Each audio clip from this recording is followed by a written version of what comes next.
माया, रवि और नेहा दिल्ली से शांतिपुर गांव में कहानी की डॉक्यूमेंट्री बनाने आते हैं। अरे भाई साहब, शांतिपुर पहुंचने में तो बहुत देर हो गई। इतनी देर हो गई, अब तो शाम हो ही गई है। सच में रास्ता बहुत लंबा था और थकावट भी हो गई। यार, मेरी तो कमर ही टूट गई। ऊपर से ये रास्ता पूरा पत्थरों से भरा है और ये बैलगाड़ी। मैं तो बस यही सोच रही थी कि कब ये रुक जाए और हम उतर जाएं। मेम साहब, यहाँ जो रहते हैं वो खुद ही इस गांव से जाना चाहते हैं। इतना कठिन और सुनसान गांव है, तो आप यहाँ पर क्या करने आई हैं? सच में मुझे समझ नहीं आ रहा। क्यों भाई, तुम ऐसा क्यों कह रहे हो? हम तो लेखक हैं, अलग अलग गांव जाकर डॉक्यूमेंट्री बनाते हैं। वैसे भी ये डर वाली बातें तो सिर्फ कहानियों में होती हैं। तुम चिंता मत करो, कुछ भी डरने जैसा नहीं है। तुम ये क्या बोल रहे हो? कहानियां? लगता है इस गांव के बारे में तुम लोगों को पता ही नहीं है। चलो छोड़ो, अब मैं चलता हूँ। सच में यहाँ रहना आसान नहीं है। ये बोलकर अंधेरा होने के डर से बैलगाड़ी वाला वहां से चला जाता है। जब वो गांव में दाखिल हुए तो गांव के कुछ लोग थे, वो उन लोगों को देखकर आपस में बातें कर रहे थे, जैसे कोई मेहमान आने की उनको खुशी से ज्यादा डर हो गया हो। वाह यार, देखो ये जगह कितनी अलग है।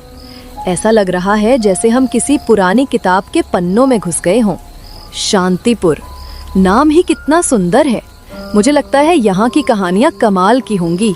घर जाकर इन पर कुछ लिखूंगी, शायद कोई वीडियो भी बनाऊं। माया, तुझे तो हर जगह कहानियां दिखती हैं, लेकिन ये गांव, ये मुझे कुछ ठीक नहीं लग रहा।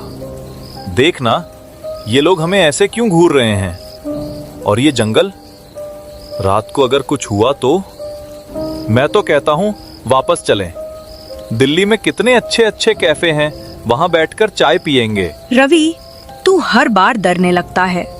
माया, मैंने तुम्हें पहले बताया था ना, इस गांव के बारे में कुछ रिसर्च की थी। यहाँ का वो पुराना मंदिर, वो कोई साधारण जगह नहीं है। लोग कहते हैं वहाँ एक दर्पण है जो कुछ अजीब करता है। नेहा, तू भी शुरू हो गई? दर्पण वर्पण की कहानियाँ? अरे, मैं तो बस यहाँ की लोक कथाएं सुनने आई हूँ। अगर कुछ इंटरेस्टिंग मिला तो घर जाकर शायद इस पर कोई स्टोरी बनाऊं, लेकिन अभी तो बस मजे लेने हैं। चलो गांव में घुसते हैं, कोई मिलेगा तो उससे मंदिर का रास्ता पूछ लेंगे। माया, तुझे मजा लग रहा है, लेकिन मुझे तो ये जगह डरावनी लग रही है। बैलगाड़ी वाला भी बोला था कि ज्यादा देर यहाँ मत रुकना। कुछ तो गड़बड़ है इस गांव में। रवि, शांत हो जा। माया, हमें सावधान रहना होगा। मैंने पुराने रिकॉर्ड्स में पढ़ा है कि यहाँ सैकड़ों साल पहले एक यज्ञ हुआ था जो गलत हो गया। उस दर्पण का उससे कोई कनेक्शन है। लोग कहते हैं वो दर्पण सिर्फ चेहरा नहीं दिखाता, वो कुछ और भी दिखाता है। वाह नेहा, अब तो और मजा आ रहा है। अगर ऐसा कोई दर्पण है तो हमें जरूर देखना चाहिए। चलो पहले गांव में कोई ठिकाना ढूंढते हैं, फिर मंदिर चलेंगे।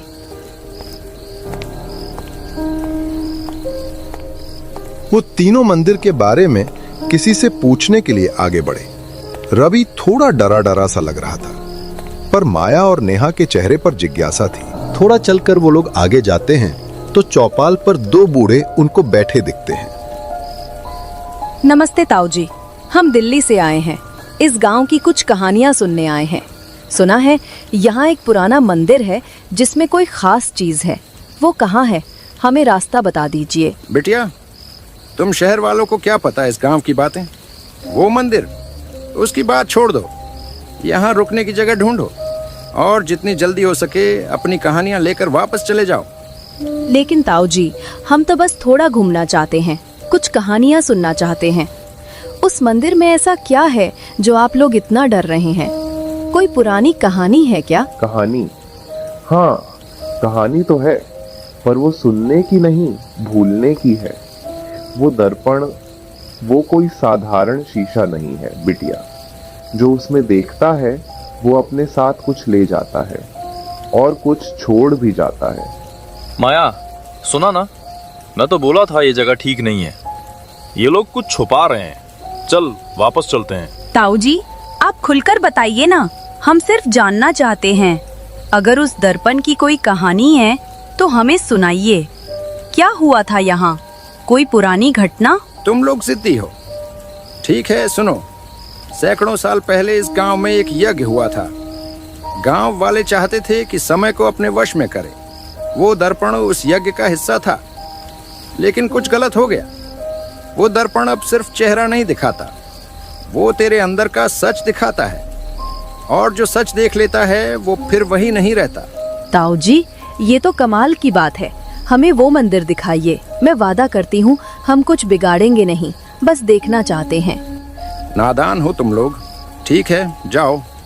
मंदिर जंगल के उस पार है, लेकिन याद रखना उस दर्पण में ज्यादा देर मत देखना, वरना जो आएगा वो तुम्हारा नहीं होगा। इतना कहते ही वो तीनों मंदिर जाने वाले जंगल के रास्ते की ओर चल पड़ते हैं। जंगल का रास्ता बहुत ही डरावना था। चारों तरफ अंधेरा था, पर वो तीनों आगे बढ़ते जा रहे थे। माया, मुझे ये जगह बिल्कुल पसंद नहीं आ रही। देखना, ये पेड़, ये हवा, सब कुछ जैसे हमें देख रहा है। मैं तो कहता हूँ वापस चलें। अरे रवि, तू तो हर चीज से डरता है।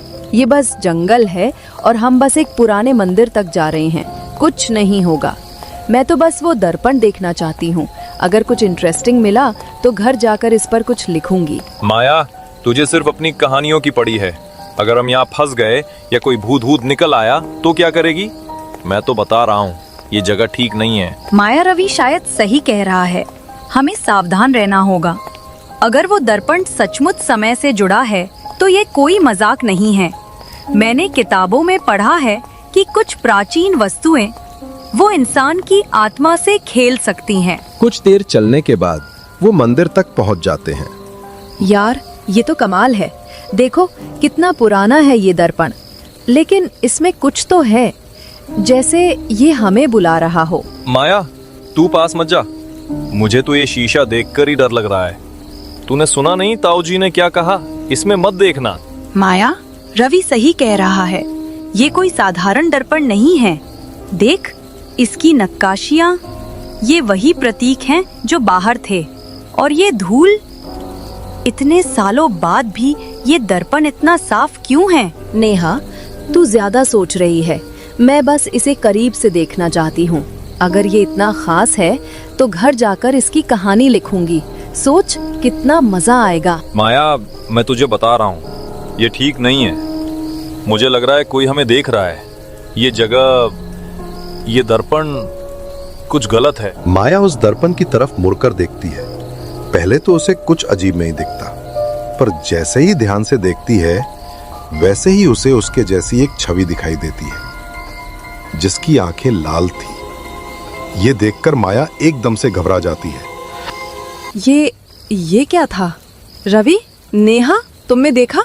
वो मेरा चेहरा, वो मैं नहीं थी। माया, मैंने तुझे कहा था ये दर्पण ठीक नहीं है। चल अभी निकलते हैं। वो तीनों मंदिर से भागकर गांव की ओर चलते हैं। गांव पहुंचकर वो मेहमान घर की ओर जाते हैं तो वहां एक बूढ़ी चाची दिखती है, जो मेहमान घर की मुखिया भी थी। काकी, हमें आज रात के लिए रुकना है। क्या हम यहाँ रुक सकते हैं?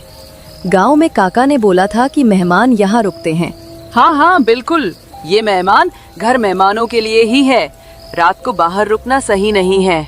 इस गांव की दीवारें भी कुछ ना कुछ कहती हैं। रात को बिल्कुल बाहर मत निकलना। माया, मैं तुमसे कब से कह रहा था ये जगह ठीक नहीं है। हम सुबह होते ही दिल्ली के लिए रवाना हो जाएंगे। मुझे नहीं लिखनी कोई कहानी। जान है तो जहान है। हाँ माया रवि, बिल्कुल सही कह रहा है। वो मंदिर कुछ अजीब था। गांव के लोग भी कुछ अजीब से हैं, जैसे मानो ये लोग अपने काबू में नहीं, इनको कोई चला रहा हो। हाँ, अब तो मुझे भी लगने लगा है कि शायद हमने इस गांव में आकर गलती कर दी। यहाँ कुछ भी ठीक नहीं लग रहा। और उस आईने में मेरी तरह दिखने वाली लाल आंखों वाली परछाई मैं तो भूल ही नहीं पा रही। चलो कोई बात नहीं, अब हम क्या कर सकते हैं? हम तीनों आज रात सोएंगे नहीं। मुझे तो वैसे भी डर लग रहा है। नींद का नामो निशान नहीं है। मैं तो सोच रही हूँ कब सुबह हो और हम यहाँ से जाए। हे भगवान, हमारी रक्षा करना। माया खिड़की के बाहर देखती है। उसे खिड़की के बाहर एक काली परछाई खड़ी हुई दिखाई देती है, जो उनकी तरफ टकटकी लगाकर देख रही थी। अरे रवि, नेहा, तुम लोगों ने देखा? वो क्या था? वो परछाई ऐसा लग रहा है जैसे हमें ही देख रही हो।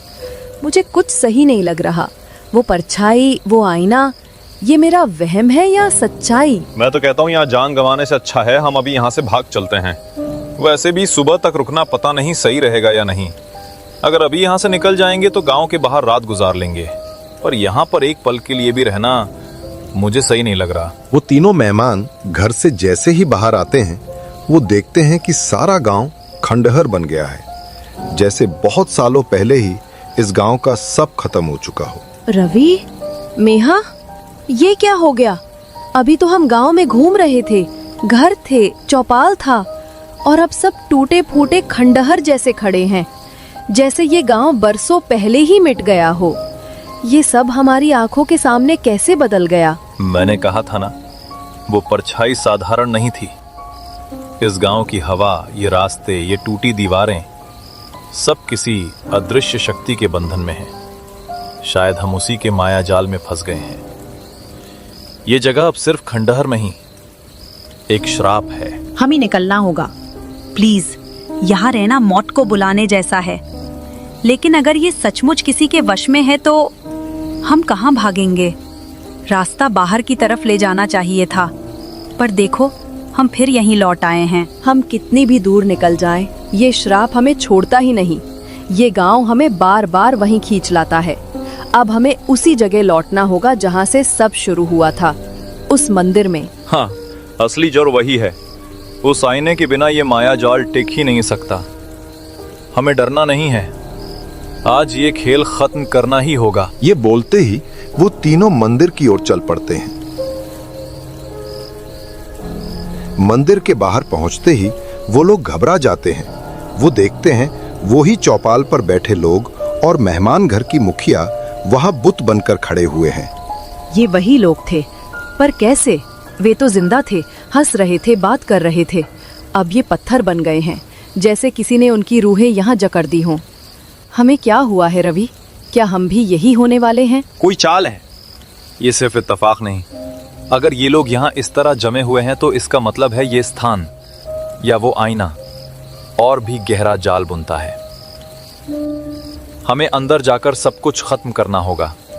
अब पीछे हटना ठीक नहीं। मुझे लग रहा है जैसे उनकी आंखों में हमारी ही परछाई बैठी हो, पर मैं डरकर यहाँ खड़ी नहीं रह सकती।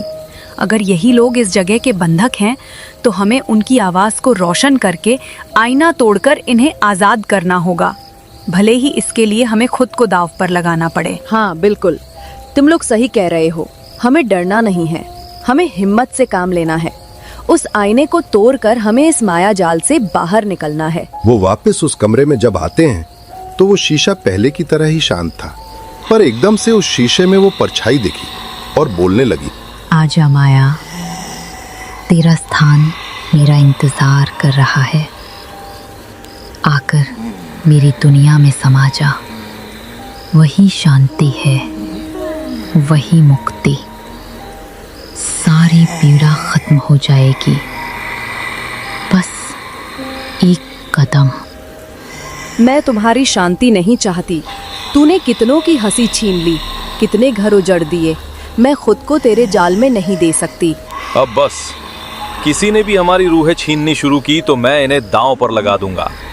मिलकर यही आईना तोड़ देते हैं। तू ही तो है माया, आकर मेरे साथ रह जा। तेरे जाने से ये सब और सुंदर बन जाएगा।